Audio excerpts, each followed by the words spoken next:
Hello there, world of tankers. Welcome to the channel. I'm your host, Droodles Blitz, and in today's video, I'll be playing the Tier 7 American Collector Medium, the Sherman EZ-8, a vehicle that any single player can get their hands on for free by participating in the EZ-8 Mastery Quest. With an Ace Tanker, you get 10 of these little Mastery Badge icons. Class 1, you get 5, Class 2, you get 2, and a Class 3, you get 1. I'm not sure if you need 50 in total or added up, you need like how many it is. But either way, it's a fairly easy tank to get your hands on. It shouldn't require all too much effort. Now, this vehicle is basically a Tier 6 EZ-8 put in the Tier 7. So its DPM is upped a bit. It's now at about 2,500 average damage per minute. The vehicle also features really good gun depression, 12 degrees, a top speed of 52 kilometers per hour, and a pretty good power-to-weight ratio close to 20. What that really means is that this is going to be a fairly flexible tank. Obviously, with the gun depression, you're going to be able to use it on any ridgeline. And when you compare that with the DPM, and actually this thing is surprisingly good premium pen, 230 millimeters of APCR. I was really surprised to see it being that high. You're going to be able to cut through really any Tier 7 and even most Tier 8 heavies, let alone the fact that you're a medium tank, so you won't even be fighting them. Well, here we are on Nube. This is a fine map for this vehicle. Definitely not my favorite, but we'll see what we can do. The enemy team has an EZ-8, VK-30, O1D, and another one in Platoon, Koonspanzer.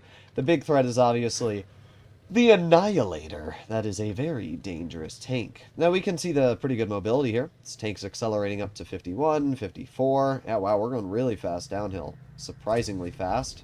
Unfortunately, our first shot misses, but we can miss our shot on the VK-30. All right, our accuracy is... Whew! Woo! Can our gun hit its shots? There you go. We got 1 pen and 2 pens. We don't pen that, actually, but we do stop that player from moving, so I guess that's still pretty important. Let's go for the track wheel again. There you go. Another nice tracking shot.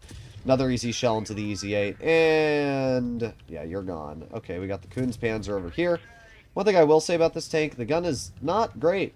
I mean, I don't know if it's the on-movement dispersion or whatnot, but the accuracy is definitely being a little goofy. However, the 12 degrees of gun depression might be a little bit insane because, I mean, look at this. I can literally work this ridgeline, and the enemy cannot do anything about it. Like, this is crazy, the fact that I'm able to just sit here and bleed out all these players. We've already gotten a solid amount of damage. There you go. Another nice shot into the VK. Let's poke again. Another nice shot. I mean, these players are just getting absolutely bled by me. That player's taken out of the game.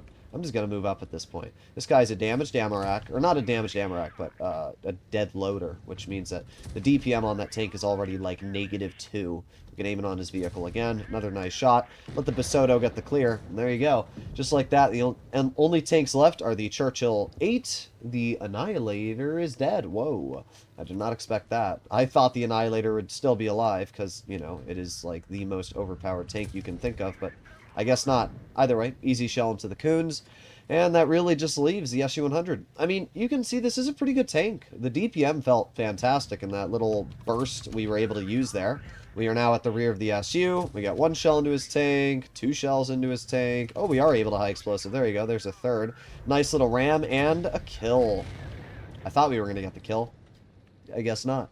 But still a very good game. With the ram and everything else, we probably did over 2,500 damage. Let's take a look at the post-game results. Yeah, 2,812 damage, giving us a first class, earning 88,000 credits, and obviously finishing top on the team. Yeah, this is a really good tank. I mean, anything that has good gun depression is always going to be enjoyable. Well, another pretty good matchup. We have only Tier 7s and 6s up against us.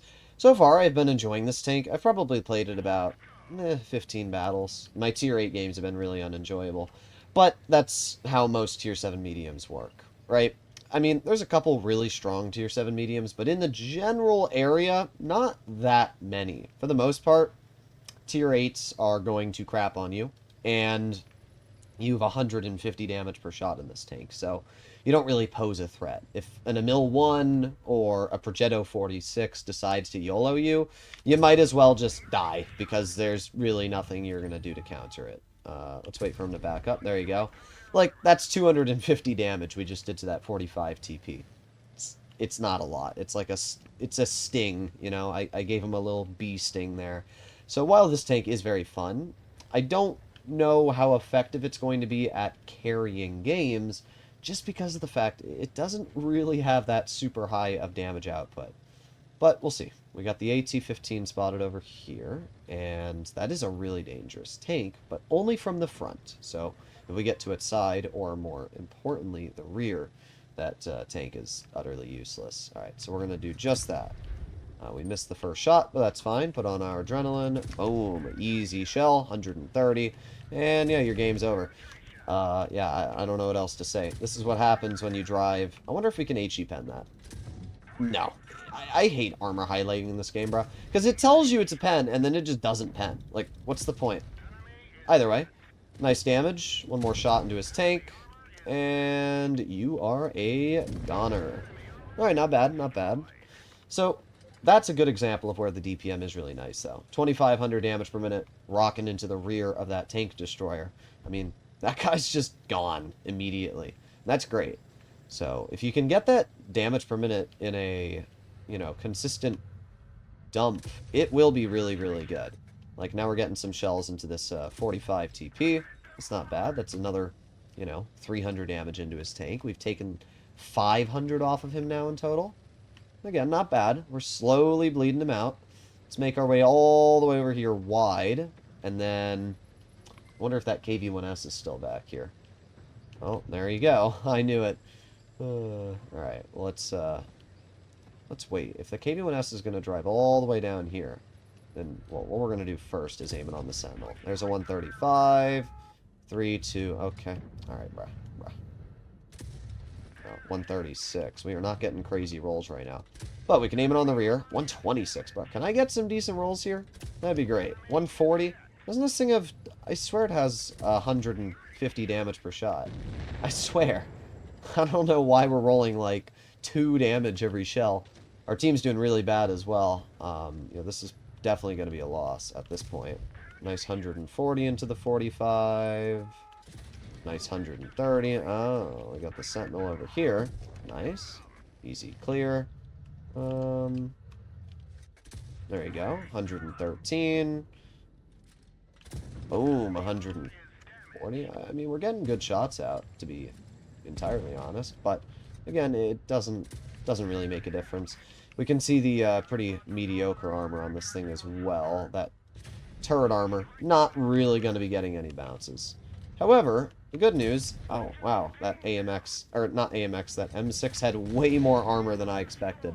So, we did like 3,100 damage this game, which is a lot. But this tank has the same issue that I've talked about with vehicles like the Concept 1B. You have really good DPM on paper. You've got solid damage output. You've got gun depression. You've got some armor that you can use all down. Problem with this tank is that because your damage per shot is so little... the damage you're putting out doesn't really pose a threat to anyone. I mean, I shot that 45 TP so many times, bruh. I shot him 10 times and penned all 10 or 9 shots, and the player was still alive. I mean, think about that. I had to fire 10 shells on that player, and they still didn't die.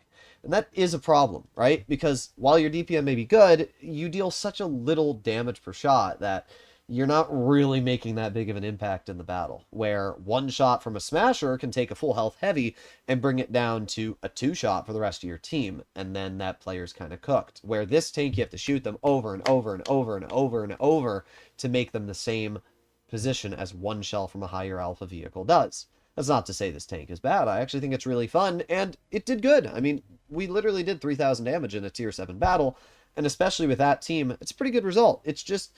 don't expect this tank to be getting the craziest carries. Don't expect it to be getting the highest damage, because I can't really say there's anything truly spectacular about it. Especially when vehicles like the T-23 or T-26 E3 Eagle 7 exist. This vehicle is about 2,000 damage per minute fully equipped, and the big advantage is that it has much better turret armor and alpha. So even though the DPM is worse, you can just work a ridgeline and get a lot of bounces. Definitely something to keep in mind. Either way, hopefully you enjoyed today's video. If you want to see more videos like this, make sure to click that subscribe button. And if you end up not liking this vehicle, you can always sell it for 500 gold because it's free. So, not too big of a deal. I'll see you all in the next one. Bye-bye.